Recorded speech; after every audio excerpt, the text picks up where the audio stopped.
ऐसे में शुरुआत आचार्य राज मिश्रा आपसे करूं तो भाई, ये शंकराचार्य कौन होगा, ये कौन तय करेगा? ये धर्माचार्य तय करेंगे, प्रशासन तय करेगा, कोर्ट तय करेगा, या शास्त्र हमारे क्या कहते हैं उसके अकॉर्डिंगली तय होगा? शंकराचार्य कौन होगा वो शास्त्र उसका आचरण तय करेगा, ये निश्चित है।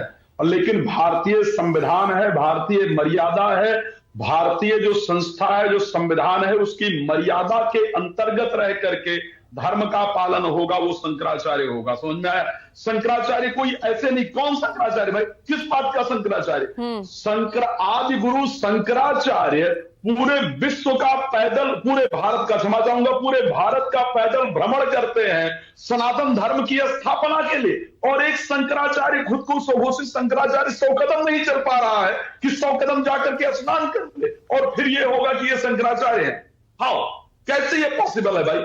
आप 100 कदम चल करके स्नान नहीं कर पा रहे हैं ताकि जो व्यवस्था है प्रयाग की, जो माघ मेले की व्यवस्था है, वो व्यवस्था सुचारू रूप से चल सके। नहीं, आप ये कहने की कोशिश कर रहे हैं आचार्य राज मिश्रा कि प्रशासन ने अगर पैदल चलने के लिए कहा था तो अविमुक्तेश्वरानंद सरस्वती को चलना चाहिए था पैदल? तो क्या 100 कदम पैदल चलने में दिक्कत थी क्या? अगर आदि गुरु शंकराचार्य, जिन्होंने शंकराचार्य पीठ की स्थापना की, अगर वो पूरे भारत का पैदल भ्रमण कर सकते हैं सनातन की एकता के लिए और सबको एक संगठित करने के लिए, तो आप मतलब एक व्यवस्था के नाम पर आप जबरदस्ती के फूफा बने हुए हो शादी के कि नहीं भाई हमको तो नहीं जाना है, हमको तो पालकी में लेकर के वहां तक पहुंचाओ, हम पालकी। अरे जब तुम खुद नहीं, तो फिर सवाल भी किया गया ना भाई, सवाल भी तो किया गया ना राज मिश्रा जी कि भाई आप शंकराचार्य हैं, आप इसका सबूत दीजिए। आप शंकराचार्य नहीं है इसलिए आपको आगे नहीं जाने दिया जाएगा। नहीं, सबूत की बात ही नहीं है, आपका आचरण शंकराचार्य के योग नहीं है।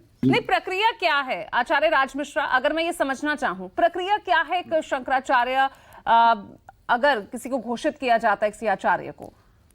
शंकराचार्य जिस भी पीठ का घोषित किया जाता है, नियम है। 4 वेदों की, जो 4 मठों की स्थापना शंकराचार्य ने किया था, हाँ।